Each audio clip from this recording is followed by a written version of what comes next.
Here I've got the latest in Arturia's AudioFuse range. It's the AudioFuse X8 in and the AudioFuse X8 out. The X8 in brings you 8 inputs and the X8 out brings you 8 outputs. Sample rates range from 44.1 to 96 kilohertz. They have 2 optical connections on each. If you're using 96 kilohertz, you'll be using SMUX, for which you'll need 2 cables, as each cable can only supply 4 channels at that rate. And we've also got wire clock with a switchable high Z or 75 ohms, and hooking it up couldn't be simpler. If you're using ADAT, it's a single optical cable from the audio output of the X8 into the ADAT in of your interface. And for the X8 out, you send the audio from your interface into it, so audio in on the X8 and audio out on your interface. Super simple. Arturia have also added their lockable power supply, which is very welcome. It's on the AudioFuse, the Astrolab, I think, and it's a great save from those times when the power gets knocked out by mistake, which is easy on stuff like this where there's a ton of cables hanging out the back of something.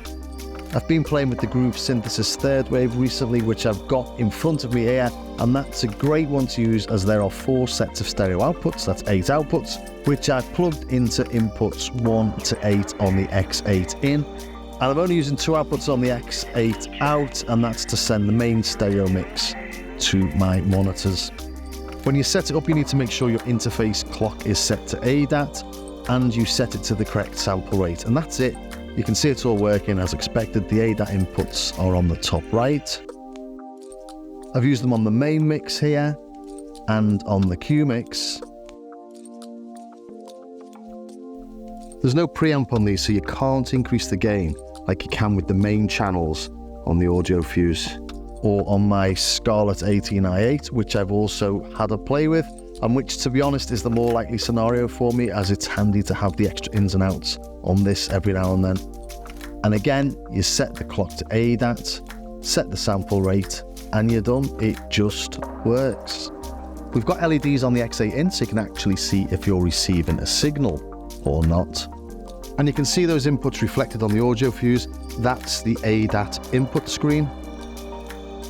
And they're strangely attractive for such utilitarian boxes, but we do have the nice little orange specks on the back, just like we've got on the AudioFuse 16 rig. And if you look here, you can see a rack ear, so you can take the rack ears off and you can put them on the side, do that with both of them, and you end up with a 19-inch unit. And you can configure that however you like. You could have 2 input units, 2 output units. You've just got to make sure that when you swap these things around and take the feet off, you're taking them off the right side, and you put in the ears on the right side as well. Do it wrong, doesn't matter. You can simply change it over. So yeah, this is it in rack format, and it's nice and stable. You know, you would have no worries with throwing that in a rack and doing whatever you do with stuff in racks. So there you have it. There's not actually a lot to say about these, which is exactly the way you want it with something like this. You plug it in, it does its job, really simple. You forget about it, it's just doing what you want it to do. You don't get any leads in the box, you don't get any optical leads or word clock leads, because I suppose it's quite flexible with what you might need. So you do have to make sure that you bought yourself a couple of optical leads. You've got the 2 of them, otherwise you can't use them, which is what I discovered. I only had 1 spare optical lead. But yeah, other minor downsides to the system being in 2 parts is that you need 2 power supplies. You can't link the power from one to the other. But yeah, you know, good. They do what they should do, and they do it well.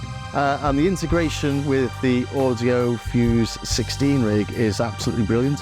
I've no problems whatsoever. I have tried it with the Scarlett as well. From Focusrite, plug it in, it works. I got 8 new inputs.